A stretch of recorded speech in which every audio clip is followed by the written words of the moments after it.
सुप्रभात देवियों और सज्जनों, मैं कर्नल सोफिया कुरैशी और मेरे साथ विंग कमांडर व्योमिका सिंह आज आपको 6 से 7 मई 2025 की रात 1:05 से 1:30 बजे के बीच भारतीय सशस्त्र बलों द्वारा अंजाम दिए गए ऑपरेशन सिंदूर के बारे में जानकारी देंगे।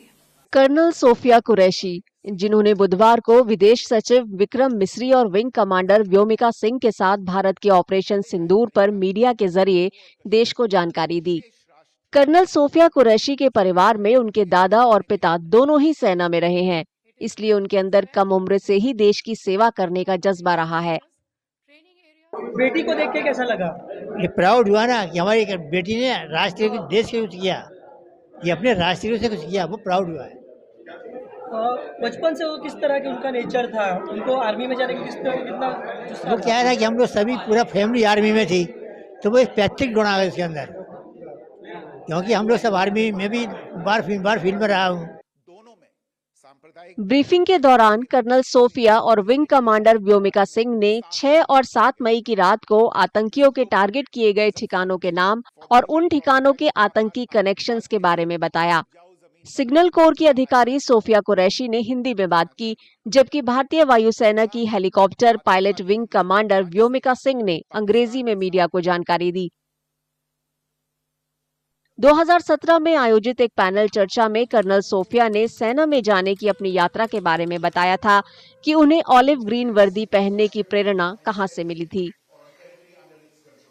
हमारी बेटी ने जो हमारे देश के लिए, हिंदुस्तान के लिए किया है, उससे हमें बहुत खुशी है और इसी तरह से आगे बढ़ना चाहिए और भी लोग अपनी बेटियों को इसी तरह भेजें और पढ़ा लिखा के उनको ताकि काबिल बने तो वो कुछ अफसर बन सके और जो हमारे देश के लिए कुछ कर सके। हर घर से एक बेटी और एक बेटा जाना चाहिए। जब टीवी देखा था मुझे बिलीव ही नहीं हुआ। मैंने बोला अरे ये तो मेरी बहन है।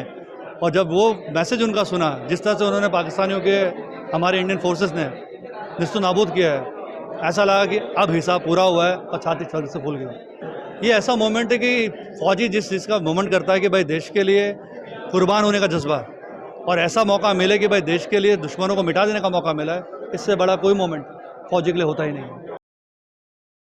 सोफिया एक सैन्य माहौल में ही पली बड़ी। उनकी परवरिश देश सेवा के जज्बे के साथ ही हुई। जब वो छोटी थी तो उनकी दादी जो है कहानी सुनाती थी। हम लोग कि भाई दादा तुम्हारे आर्मी में थे, इसमें क्या होता है, कैसे क्या होता है, सब बताती थी। जब छोटी थी वो तो दोनों बहनें लेकर रिवाल्वर खेलती थी, लो ठाए ठाए मार दिया, मैं तो लो मर गई, ऐसे खेलती थी। फिर जब वो बड़ी हो गई, पढ़ाई लिखाई किया, करने के बाद में देखा कि लेडीज की भर्ती हो रही, तो पीएचडी छोड़ने के बाद 1 साल बाकी था उसका, तो छोड़ के उसमें आर्मी जाने के लिए बोला, हमने इजाजत दे दी। सोफिया ने गुजरात के वडोदरा में सयाजीराव यूनिवर्सिटी से बायोकेमिस्ट्री में बीएससी और फिर एमएससी किया। क्योंकि वो प्रोफेसर बनना चाहती थी, इस बीच उनका चयन शॉर्ट सर्विस कमीशन के माध्यम से भारतीय सेना में हो गया। उस समय कारगिल युद्ध चल रहा था। यूनिवर्सिटी में उनके पूर्व क्लासमेट ने बताया कि उनके साथ बिताए समय के दौरान सोफिया कैसी थीं। साइंस फैकल्टी में हम साथ में 1995 से 97 की बैच में बायोकेमिस्ट्री डिपार्टमेंट में रहे हैं और तभी उनका स्वभाव एकदम मिलनसार था और एकदम डाउन टू अर्थ थी। तभी हमको ज़रा भी ऐसा महसूस नहीं हुआ कि वो आर्मी ज्वाइन करेगी। आज आर्मी ज्वाइन करके कितना गर्व फील कर रहे हैं?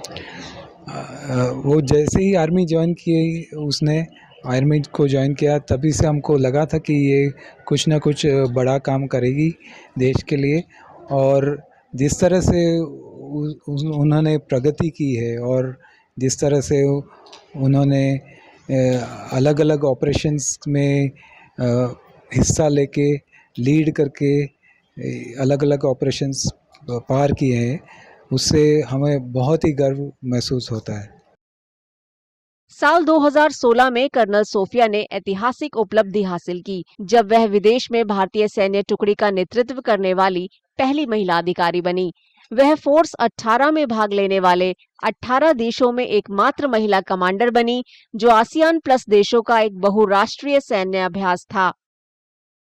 महिला दिवस पर एक्स पर एक पोस्ट में रक्षा मंत्रालय ने भी कर्नल सोफिया की उपलब्धियों के बारे में बताया था। अगर आप ये वीडियो YouTube पर देख रहे हैं तो हमारे चैनल को सब्सक्राइब करें और बेल आइकन को दबाना ना भूलें। अगर आप Facebook पर ये वीडियो देख रहे हैं तो हमारे पेज को लाइक करें।